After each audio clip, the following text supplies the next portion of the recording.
This week's matchup between Baylor and Texas should not be the last one on the basketball court. Let's keep this thing alive.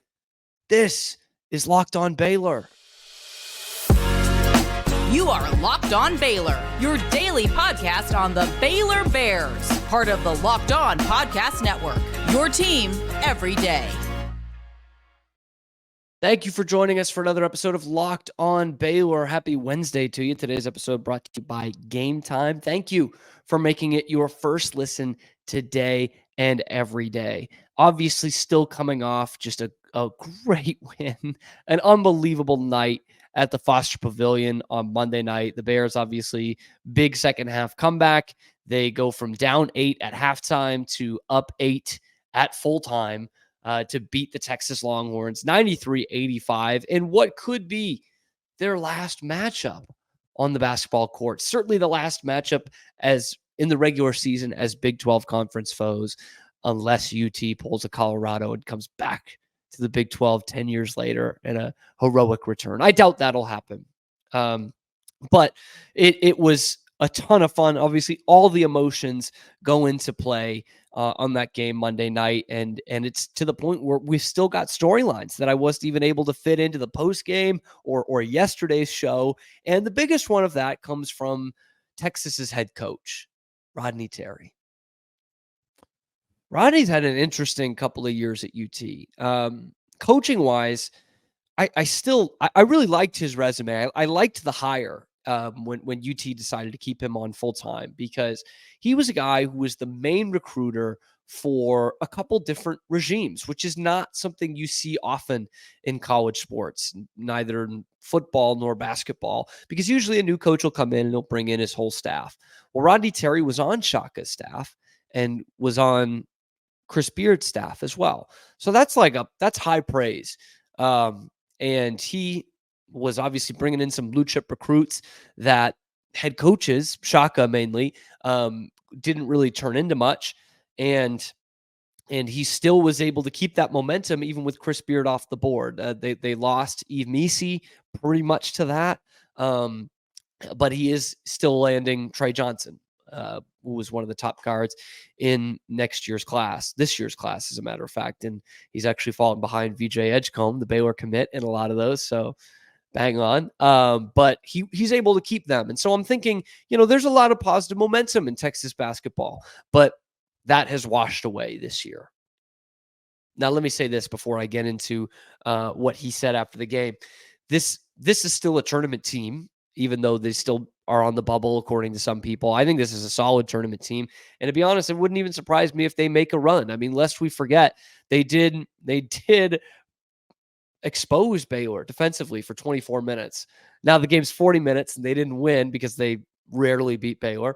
But I think there's enough talent there. We'll see with Dessou if he's able to play. But Asmus is obviously terrific. I mean, one of the best scorers of all time. And that has not taken a step back, even jumping into Big 12 play. And Tyrese Hunter, when he's on, he's on. But I think he's off a lot, or enough for this team that they get frustrated. But after the game that they just crumbled in against Baylor, they absolutely fell apart the last 16 minutes of that game, 15 minutes. It wasn't Rodney Terry using the excuse of tough environment. It wasn't Rodney Terry using the excuse of we ran out of guys. We were really thin in the big man position. Our leader Dylan Dessou gets hurt, and we're kind of SOL in terms of that position. He didn't use that. He said, we've had a great run this year. We've had a great schedule. And hey, we can hang with anybody. Look at tonight. We come into a hostile environment, and Baylor needs every call they can get in order to beat us. And that's not out of context. That's what he said. He called it out right there. And I'm like, this guy is perfect. Rodney Terry is perfect to be the University of Texas head coach. Because, us as fans, sometimes we're out there. I'll use this example with Dave Aranda in football. whether you like him or don't. He doesn't show a lot of emotion when things are going well, when things are not going well. Okay. And sometimes we get frustrated in that because we're like, we want to see the passion that we have as fans. We want our coach to be an embodiment of us, the fans. Rodney Terry is the embodiment of the Texas Longhorn fan base, baby. Crumbles, loses the game, gives basically a cold shoulder, really quick Belichick Mangini handshake to Scott Drew and his staff. Not a lot of respect there, clearly, on Terry's end. And then goes into the presser and says, well, yeah, it's the refs. I mean, they shot twice as many free throws as us. That's why we lost. They needed every call to beat the mighty Texas Longhorns. That is UT to a T right there. That is perfect. And you'll remember earlier in this year, UCF beats them in Austin. They do the horns down, and Terry makes a big deal out of it. He's basically almost cussing out these players that aren't even on his team. And in the presser afterwards, he says, win with class. We would never do that. We're way too classy here at the University of Texas to be caught up in anything like that. It's perfect, man. It's so butthurt perfect. And he shows it again on Monday night. This guy is just to a T. He is the fan base, the Texas Longhorns. They nailed it with that one. Don't live up to expectations. Blame it on somebody else. Talk about how classy you are and how good you are and how we're good because we're Texas. It's just too good to be true. Or at least you think. But you're not living in a dreamland. Rodney Terry is the Texas Longhorns basketball coach for now. We'll see whether they go a different direction. It's quite similar to the Mark Adams situation, or not quite similar. I mean, I shouldn't say that. These are different scenarios, but I wouldn't be surprised if they start to move on from Rodney Terry this year or next year. And that is like a Mark Adams scenario where they felt at Tech that they got it right. And in the first year, they had a terrific team and they're like, we got our guy. And then they all transfer out and it's not Chris Beard's guys anymore. And it goes to hell in a handbasket really quickly. And I think they found a soft way out towards the end of that season to be like, we got to find somebody else. But we can't fire this guy after 2 seasons. One of them was pretty good. We went to the Sweet 16. They found a way. They found a way at the end of that. And I wouldn't be surprised if UT finds some way, and hopefully not a scandalous way, but to be like, maybe we'll move on from Rodney Terry right about now. But, I just, it's crazy to me. I think Scott Drew is Mr. Rogers. Now, I'm a little biased in that. I think he's one of the best, most genuine guys, not even just as a coach, but when you run into him on the street, he is that energetic and that kind. And you can see it across college basketball. Everyone has respect for Scott Drew. Every player, every coach, every commentator, every administrator, they none of them have a bad word to say about Scott Drew. And for Rodney Terry to just do, the quick, good game and move on his way against Scott Drew. Yeah, it's a little silly in my book, to be honest with you. Show some respect, man. You lost the game fair and square, whether you think so or not. You did. You lost it fair and square. You move on to the next one. That's all. But that's UT, man. That's UT. He's just as bitter as a lot of us are at the end of a game that doesn't go our way.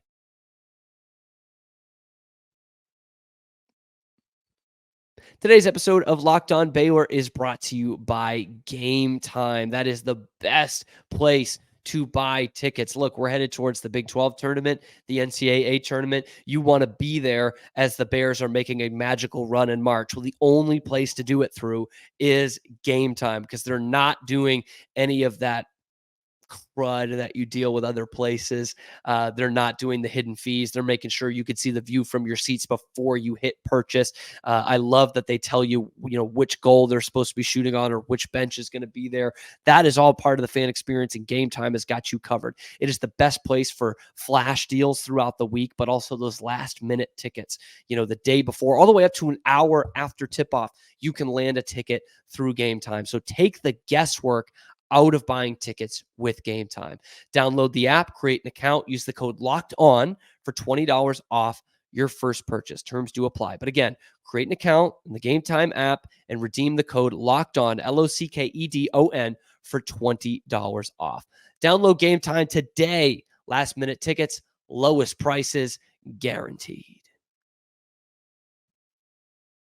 All right, closing the book on this Texas thing, because I don't want this to feel like it is an adjacent Texas Longhorns podcast, but I thought that was disrespectful what Rodney Terry did to Scott Drew after the game. He did shake his hand. I don't want to sound like he, spit in his face, but, I don't know.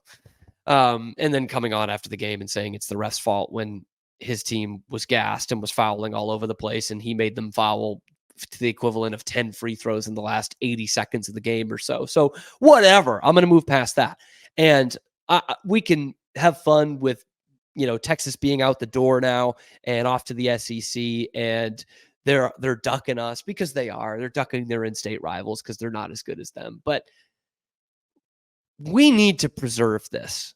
There's a way. It's much easier in basketball than it is in football to preserve these rivalries. And it sounds like with the way Rodney Terry thinks of Scott Drew that's not going to happen. But I guarantee you Scott Drew wants that to happen, to beef up the resume a little bit in the non-conference. Or as Brad Brownell would say, play cream puffs like UT and bump up their net rating for the Big 12. Yeah.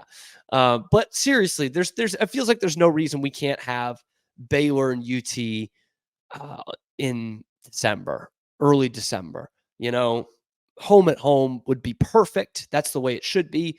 But, even if UT's crying and they want you to do it in Dallas, fine. Let's do it. These should be, they're not, but they should be the two best basketball programs in Texas. That would be Baylor and Houston, not UT. But come on, let's keep that going. These are the ones that, divide families. They divide recruiting bases. This should be something that is played every year. And it boggles my mind to think of a world where, and it's going to be in football too, where Baylor does not play the University of Texas. It shouldn't happen. And I know we thought that way about A&M 10 years ago, but it just shouldn't happen. And there was a great tweet out there from Kendall Kaut, who is a great coverer of Baylor basketball. That's the way I'm going to say it, coverer.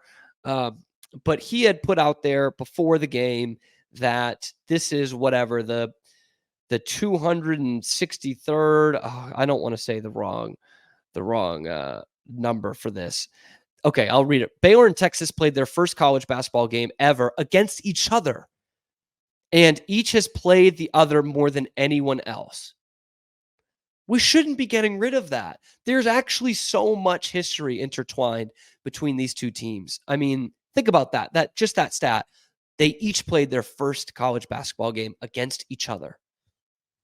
Of course, here in Waco and with Baylor, we remember the Immortal 10. That was a Baylor-Texas game. And there's just been so many great matchups throughout the years. I know, I get it. I know it's not Ohio State, Michigan football. That's not lost on me or on our fan base. But it doesn't have to be that in order for it to be played. And I don't want to get into a big realignment talk about it, but I think most of you will agree. And I think a lot of Texas fans will agree too, to be honest with you. They try to be high and mighty about going to the SEC because that's where they quote unquote belong. But I just can't see how that's fun for the fans. If UT should be playing A&M, Baylor, TCU, Tech, Houston, they should be playing those schools. It just doesn't feel right that UT will be playing Mississippi State, South Carolina, Florida, even LSU. That's not right, man. And I get it too. There's an argument that they'll say, "Hey, Cam, well, it is weird. There's no natural rivalry between Texas and Iowa State or West Virginia. There's no animosity between Baylor and West Virginia. I get that. Or Cincinnati. Sure, I understand that. But we're making it less right by moving them to the SEC for the college sports fans. And again, it's not just us because, it is nice for us to beat the Texas Longhorns. There are few simpler pleasures in life than beating the Texas Longhorns. But for them too, like, when you're growing up, if you're a UT fan or a fan of another school even, but you go to UT, like your friends, your family members, your siblings, that's who you're battling with when it's UT versus Baylor or A&M or TCU or Tech. Like that's what it's about. You can't swing a dead cat around Dallas or Austin or Houston or San Antonio and not hit an alum of one of those schools. And, if you're running into a Tech alum or a Baylor alum or a TCU alum and you ask, who do you want to beat the most? The answer is Texas. And yeah, they'll be really cocky about that. But the answer is Texas. Look, Baylor's biggest rival is TCU, but we want to beat UT. We all do. Right? So that just stinks that we won't have that game anymore. And I don't think it's right. And I talk about the intertwined history. I talked about it on the show yesterday too. When Scott Drew came here and when he was finally able to, just worry about winning games rather than having a full allotment of scholarships and whether he was going to have open tryouts or not, he saw the opportunity that the way to take this program to the top starts with, okay, who's the big bad bully in this state right now? And at the time, it was Texas. Tech was still with Bobby Knight, and they were no good. Houston wasn't in the conference, and they weren't any good. And it's not like Texas was this national powerhouse, but those were the big boys. And he was hell-bent on being at their level and being better than them. And it took a while, but once he got his full allotment of scholarships, it was no contest. 2009, beat them in the Big 12 tournament, snapped a 24-game losing streak, and since then they're 24-10. And so, as a part of the greatest turnaround in the history of college basketball, UT is a part of that.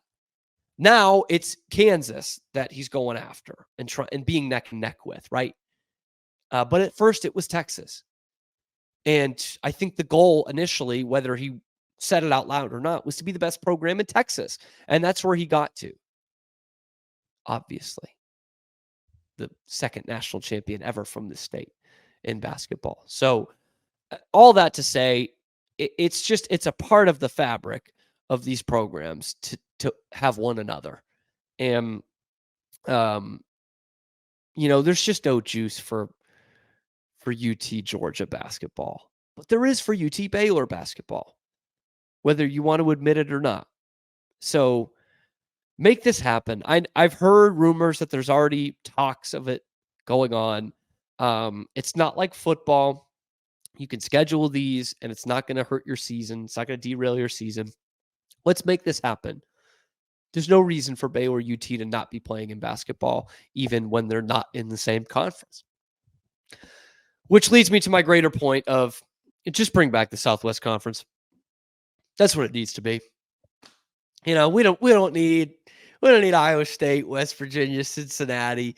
I don't even have any problem with these guys, but we don't need Oklahoma State either. We need Rice. We need SMU. We need Arkansas. That's what we need to get back to. Bring UTSA in here if you need to. Let's do it. Southwest Conference, baby. Let's bring it back. Oh, that'll be great. Well, maybe a guy who was visiting Baylor yesterday will be on campus in time for the Southwest Conference revival. We'll talk about who that player is and what that could mean for Baylor in the future after this. Passion, drive, patience. You guys know what I'm talking about. What brings home that winning trophy is what also keeps your ride or die alive. eBay Motors has everything you need to maintain your vehicle and level it up to that peak performance. Superchargers, roof racks, exhaust kits, LED headlights, all the bells and whistles. Whether you're into speed, power, or style, eBay Motors has got you covered. And with over 122 million parts, you'll always find exactly what you're looking for. And with eBay's Guaranteed Fit, your part is guaranteed to fit. That's right. Your ride every time or your money back. Because with eBay Motors, you're burning rubber, not cash. With all the parts you need at the prices you want, it's easy to turn your car into the MVP and bring home that win. So keep your ride or die alive at ebaymotors.com. Eligible items only, exclusions do apply, and that eBay guaranteed fit is only available to our customers in the US of A. Football. It's a good sport. We like it, but we're a long way off from football, and we're not really near any major milestones. Spring camp hasn't started yet.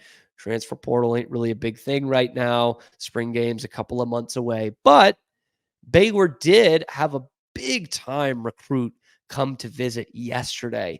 That recruit's name is Quinn Murphy. He's a quarterback in the class of 2026, and you might not be a sicko like me, and you might not know his name now, but you will.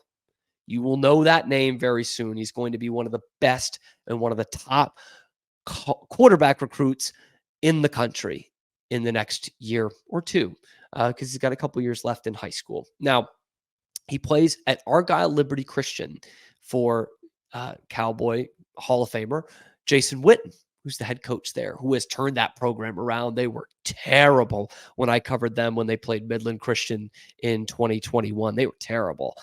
They won the TAP State Championship last year. Now, Quinn Murphy has not taken a snap for Jason Witten yet because he just transferred there from to Argyle Liberty Christian. He was at the Regent School in Austin.